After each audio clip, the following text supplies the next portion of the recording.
Good morning, student. Today we discuss about need and importance of elementary education.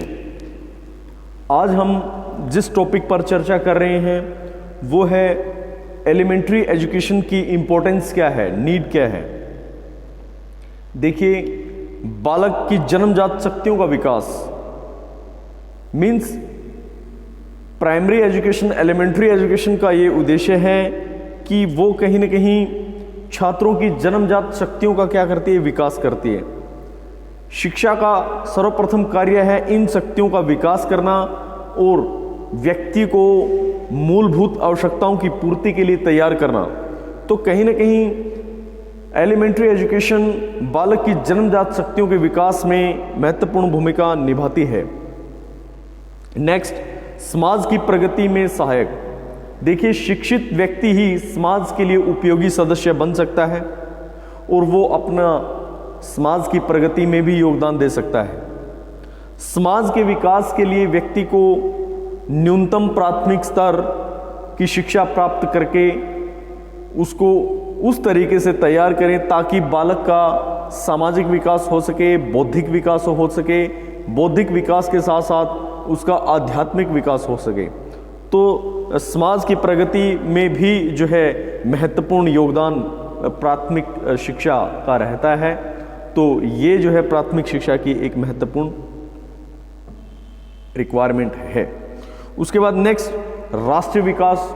देखिए, एक राष्ट्र तब तक उन्नति और प्रगति नहीं कर सकता जब तक वहाँ के नागरिक पढ़े लिखे ना हों। और प्राइमरी स्तर पर हमें इस तरीके से लोगों को तैयार करना है ताकि वो पढ़ के प्राइमरी लेवल की एजुकेशन लेके वो एक माध्यमिक स्तर फिर उच्च स्तर की एजुकेशन को एडॉप्ट करके राष्ट्र के विकास और निर्माण में महत्वपूर्ण भूमिका निभाएं। उसके बाद नेक्स्ट पॉइंट है बच्चे, वो है लोकतांत्रिक जीवन शैली। लोकतांत्रिक व्यवस्था पर आधारित राष्ट्र के निर्माण के लिए बहुत ज़रूरी है कि प्राथमिक स्तर पर हमें किस तरीके से तैयार रहना है, प्राथमिक स्तर पर हम किस लेवल पे अपने आप को तैयार कर सकते हैं। तो ये सारी चीज़ें विद्यार्थी के अंदर लोकतांत्रिक गुणों को जो है वो शामिल कर सकती हैं। तो प्राथमिक शिक्षा कहीं ना कहीं एक विद्यार्थी के अंदर लोकतांत्रिक गुण भरने में महत्वपूर्ण भूमिका निभाती है, इसमें कोई डाउट नहीं है। नेक्स्ट, राष्ट्र की उत्पादकता में वृद्धि। देखिए, प्राथमिक लेवल की शिक्षा प्राप्त करके व्यक्ति या विद्यार्थी राष्ट्र के प्रोडक्टिविटी कार्य में, उत्पादक कार्य में जो है वो अपने आप रुचि लेने लगता है और हर बिंदुओं को, हर एस्पेक्ट को अच्छी तरह समझना शुरू कर देता है। क्योंकि शिक्षा विद्यार्थी के अंदर तकनीकी, टेक्निकल जो है क्वालिटी तो लेके आती है, साथ साथ बच्चे के अंदर क्रिएटिविटी भी लेके आती है। जब एक बच्चा क्रिएटिव होगा, उसके अंदर स्किल डेवलप होंगे तो जो है कहीं ना कहीं राष्ट्र उत्पादन भी बढ़ेगा। क्योंकि नई नई तकनीकें आज उत्पादन में हम देखते हैं, जो बच्चा उन चीज़ों को उपयोग में लेके आएगा शिक्षा के माध्यम से, तो कहीं ना कहीं वो राष्ट्र उन्नति और प्रगति के पथ पर ही आगे बढ़ेगा। नेक्स्ट, माध्यमिक शिक्षा की तैयारी क्या होनी चाहिए। देखिए, वो है स्वयं शिक्षा, यानी कि प्राथमिक शिक्षा प्राप्त करने के पश्चात माध्यमिक स्तर पर जब हम एजुकेशन बच्चों को प्रोवाइड कराते हैं तो उनके अंदर स्व अध्याय यानी कि सेल्फ स्टडी की हैबिट जो है वो बढ़ जाती है। जितना हम बालक को सेल्फ स्टडी के बारे में परिचित कराएंगे, खुद जो है बच्चा सेल्फ स्टडी में इन्वॉल्व होगा, तो कहीं ना कहीं बालक के अंदर जो है वो गुण आने शुरू हो जाते हैं कि वो कहीं ना कहीं अपने आप जो है सेल्फ स्टडी में अपने आप को इन्वॉल्व रखना शुरू कर देगा। और एजुकेशन में बहुत सी जो है प्लानिंग भी है, योजनाएं भी जुड़ी हुई हैं जो कहीं ना कहीं प्राथमिक स्तर पर एक व्यक्ति, विद्यार्थी को व्यवसाय के लिए भी तैयार करता है। उसके बाद है नेक्स्ट, दैनिक जीवन की आवश्यकताओं की पूर्ति। देखिए, प्राथमिक शिक्षा प्राप्त व्यक्ति जो है वो दैनिक जीवन की आत्मनिर्भरता उसके लिए वो बन जाती है। क्योंकि जो है जो भी बेसिक नीड है बच्चे की दैनिक जीवन की वो कहीं ना कहीं प्राथमिक शिक्षा ग्रहण करने के बाद बच्चा सीख जाता है। जैसे पत्र लिखने व पढ़ने, हिसाब किताब रखने, क्रय विक्रय करने या समाचार पत्रों और देश विदेश की घटनाओं से वो क्या होता रहता है, अवगत होता रहता है, परिचित होता रहता है। दैनिक जीवन की आवश्यकताओं की पूर्ति प्राथमिक स्तर पर जो है ही अच्छे तरीके से संभव हो जाती है। उसके बाद नेक्स्ट है निरक्षरों को साक्षर बनाने में सहायक। देखिए, प्राथमिक शिक्षा कहीं न कहीं व्यक्ति को स्वयं साक्षर तो बनाती ही है, साथ साथ वह अपने परिवार और बच्चों के स्थानीय समुदाय के लिए भी जो है बहुत से प्रौढ़ शिक्षा केंद्र वो जो है खोल सकते हैं, जिससे जो है हम निरक्षर को भी क्या बना सकते हैं, साक्षर बना सकते हैं। तो एजुकेशन, प्राइमरी लेवल की एजुकेशन बालक को एक ब्रॉड तरीके से तैयार करने में महत्वपूर्ण भूमिका निभाती है, इसमें जो है कोई डाउट नहीं है। नेक्स्ट है अंतर्राष्ट्रीय सद्भावना के लिए तैयार करना। देखिए, आज अगर देखें तो एक राष्ट्र दूसरे राष्ट्र के ऊपर डिपेंड भी है, और कहीं न कहीं अगर हम अंतर्राष्ट्रीय स्तर की बात करें तो वहाँ पर भी हमारे जैसा ही समाज रहता है, तो हमें उस समाज के प्रति हर तरीके से भाईचारे के भाव रखने ज़रूरी है। और जब बच्चा प्राइमरी स्तर की एजुकेशन लेता है तो उसके अंदर वो गुण आने शुरू हो जाते हैं कि वो अंतर्राष्ट्रीय स्तर पर अपने आप को कहीं न कहीं विकास के पथ पे लेके जाए और सहभागिता दिखाए।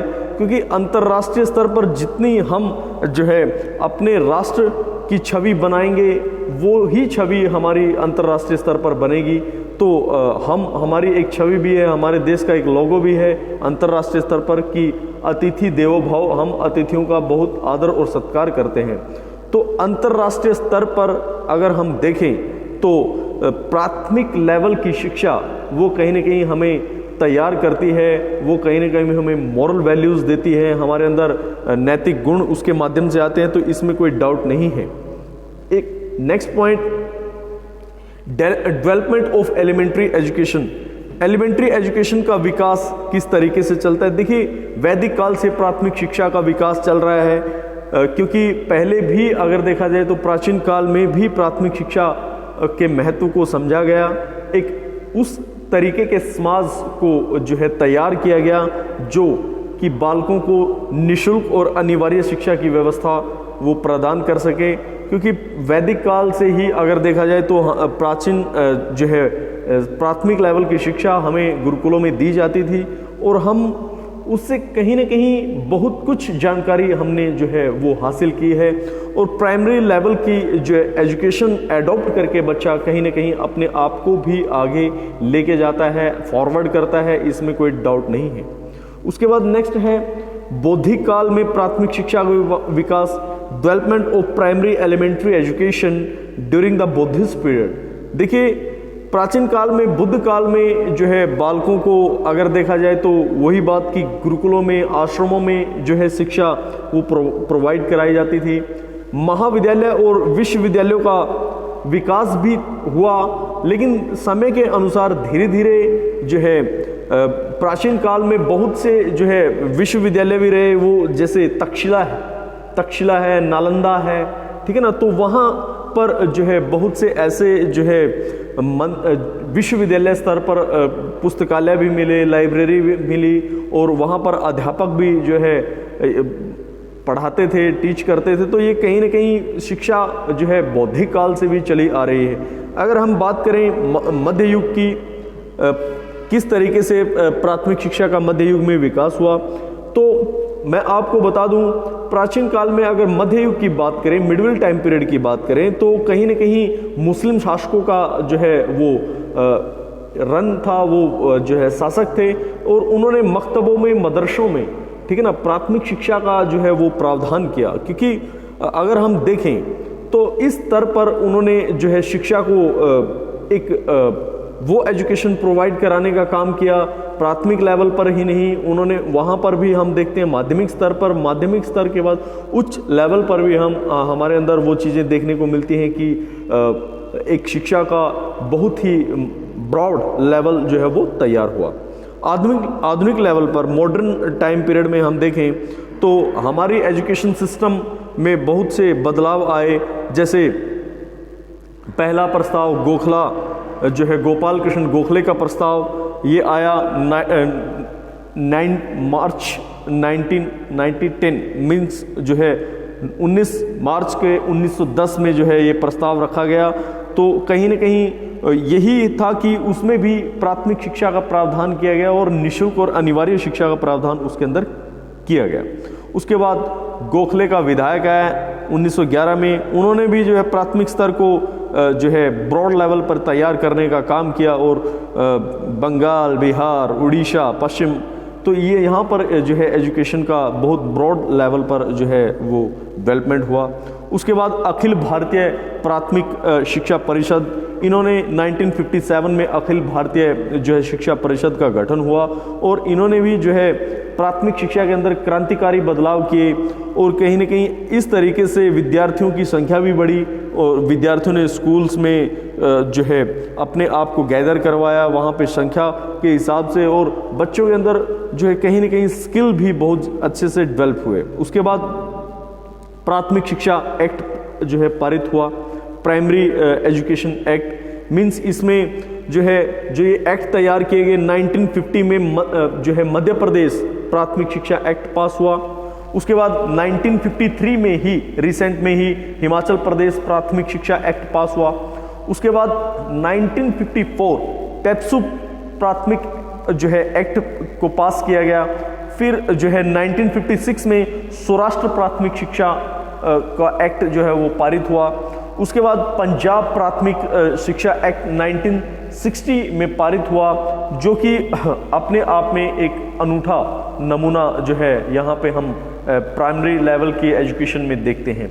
उसके बाद नेक्स्ट है कोठारी कमीशन आयोग आया, वो आया 1964-66 में, जिसने जो है प्राथमिक लेवल की शिक्षा को नई ऊंचाइयों पर पहुंचाने का कार्य किया और एक व्यवस्थित कार्यक्रम इन्होंने जो है तैयार करने का प्रयास और काम किया, जो एक बड़ोड़ और बड़े लेवल पर चला। उसके बाद राष्ट्रीय शिक्षा नीति नेशनल एजुकेशन पॉलिसी आई 1986 में, जिसने जो है नए आयामों को जन्म दिया और जो है प्राथमिक लेवल की शिक्षा में बहुत से बदलाव हुए। सपोज टू बी इसमें प्राथमिक विद्यालयों की गुणवत्ता में सुधार किया गया, शिक्षकों की पूर्ति की गई, पुस्तकालय जो है स्थापित किए गए और अन्य उपकरण जो एजुकेशन को बढ़ाते हैं उनमें भी जो है काफ़ी अमेंडमेंट किए गए, काफ़ी बदलाव किए गए। उसके बाद जो है असमानता को समाप्त करके विद्या के समान जो है समानांतर भाव से चलने वाली जो है प्रक्रियाएं वो हमें देखने को मिलती हैं। साथ साथ संवैधानिक उत्तरदायित्व को प्रत्येक वर्ष में पूरा करना, ये कहीं ना कहीं प्राइमरी लेवल की एजुकेशन 1964-66 कोठारी कमीशन का एक जो है अपने आप में एक अथक प्रयास जो शिक्षा को नए आयामों की ओर लेके गया। तो बच्चे आज के लिए हम इतना ही करते हैं, बाकी हम नेक्स्ट वीडियो में इसी टॉपिक को आगे बढ़ाएंगे। Thank you.